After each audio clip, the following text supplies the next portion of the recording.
today we're going to do a grits and mushroom casserole. This is a great diabetic recipe that is tasty, very flavorful, and you can mix it up however you like.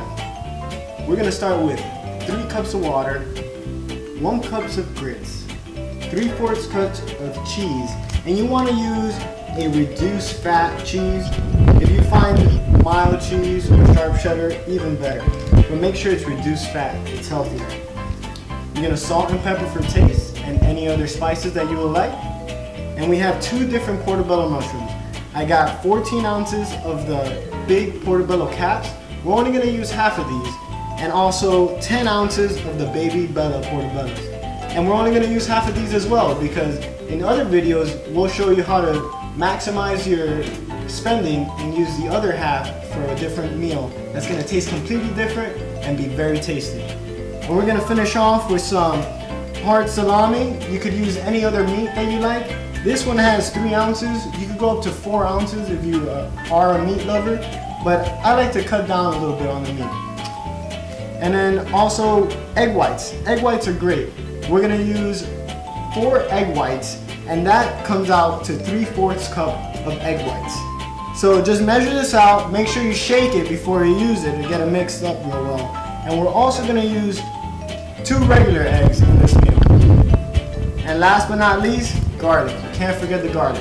We're going to use 2 cloves of garlic, and that's going to bring that taste out really well.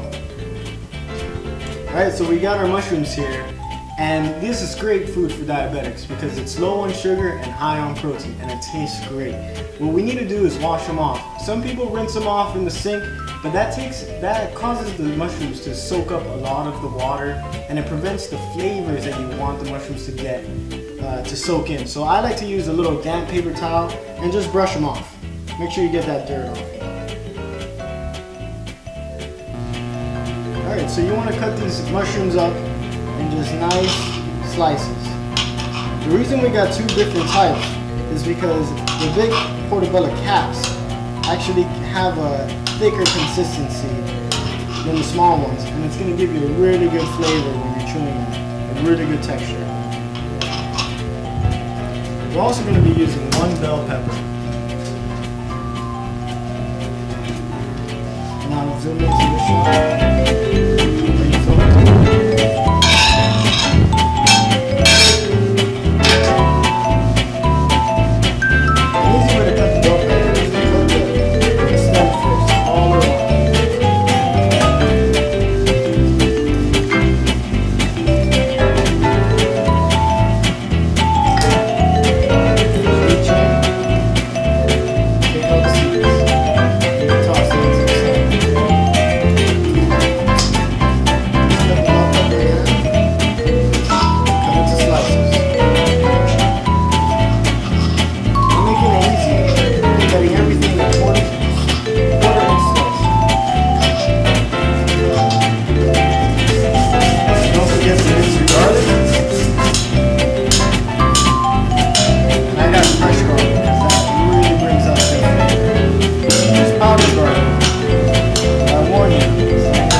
While we're waiting, you want to get your pan here and just spray it with pan or whatever oil you're going to use. I prefer to spray it a lot easier. Get that in just a second.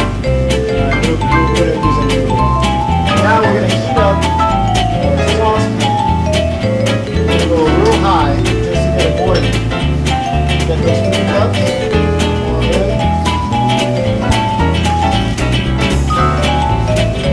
Water in, just wait until it starts boiling. While we're waiting for the water to boil, let's start with the vegetables and the mushrooms. So just spray some of that cooking spray right on your other pan. Get your ingredients. First things first, start with your garlic. And now that you hear that garlic sizzling, make sure that's on medium heat. Pour in the rest of your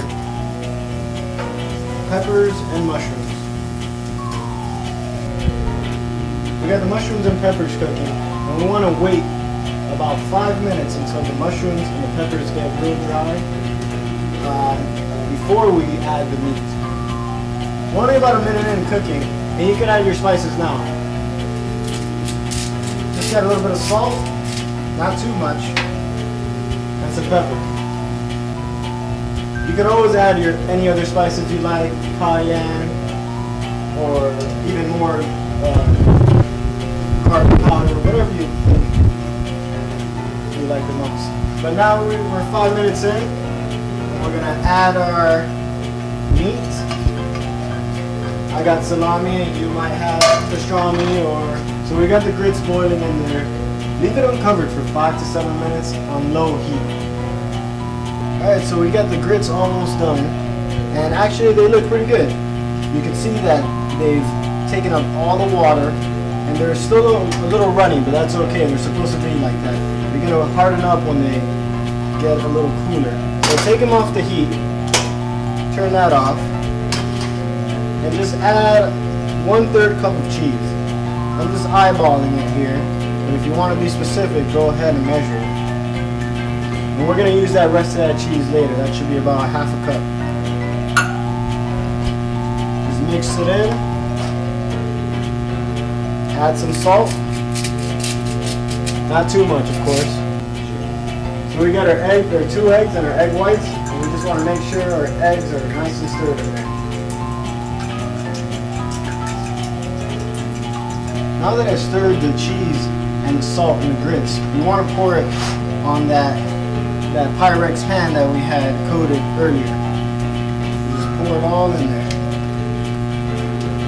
And you can see that the consistency is a little bit thicker than what we started with.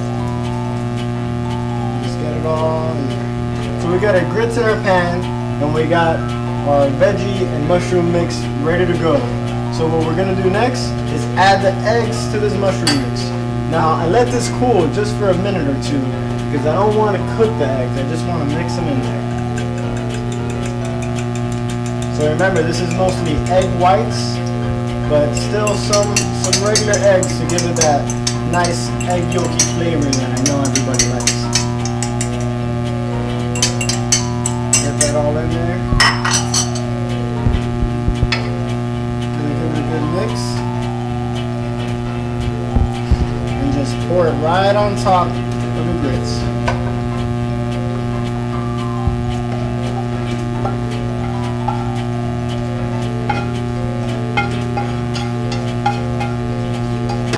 And then for the last thing, we want to add the rest of that cheese just right on top. Remember, this is a low-fat cheese. It's still going to give you that great flavor with all the healthy benefits. And once we're done, we're going to pop this into the oven. The oven was preset at 350. We're going to put it in there for 20 to 25 minutes. Just make sure the eggs are cooked, and then let it cool for another 5.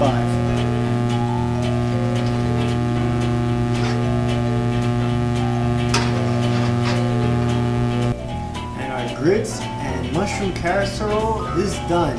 It looks delicious. Here I have a nice portion serving size for one. And as you can see, this can serve actually 6 servings. So store it up in some mason jars or some Tupperware, freeze it, and you can eat it for lunch, breakfast, dinner, whatever you like.